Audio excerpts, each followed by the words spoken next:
எந்த ஒரு நாட்டிலும் சரி, எந்த ஒரு மாநிலத்திலும் சரி, எந்த ஒரு பிராந்தியத்திலும் சரி, தன் சொந்த மக்களை குடி என்று குடிக்க வைத்து அதில் டார்கெட் ஃபிக்ஸ் செய்து அதில் பல்லாயிரம் கோடி ரூபாய் வருவாயை ஈட்டி அதன் மூலம் தன் சொந்த மக்களை குடிகாரர்கள் ஆக்கக்கூடிய ஒரு மோசமான சூழ்நிலை இந்த உலகத்தில் எங்கேயுமே கிடையாது.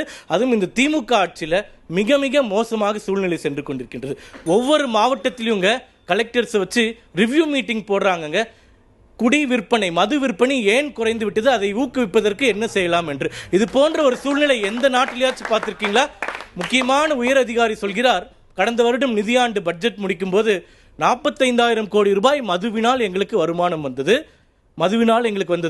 அடுத்த ஆண்டு நிச்சயமாக இதை 50,000 கோடி ரூபாயை உயர்த்துவோம் அப்படின்னு சொல்றாங்க. அதாவது தன் சொந்த மக்களை குடிப்பதற்கு அதிகமாக பழக்கப்படுத்துவோம் என்று ஒரு வாக்குமூலத்தை கொடுக்கக்கூடிய ஒரு மோசமான ஆட்சி திமுக ஆட்சி அப்படின்றத யாரும் மறந்துடக்கூடாது.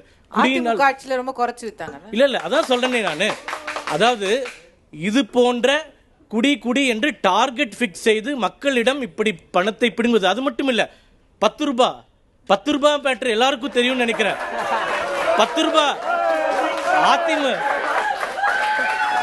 அதிமுக ஆட்சியில 10 ரூபாய் வாங்கதான் நாங்க யாருமே கேள்விப்பட்டது கிடையாது. இந்த கூத்தெல்லாம் எந்த மாநிலத்திலையும் பார்க்க முடியாது.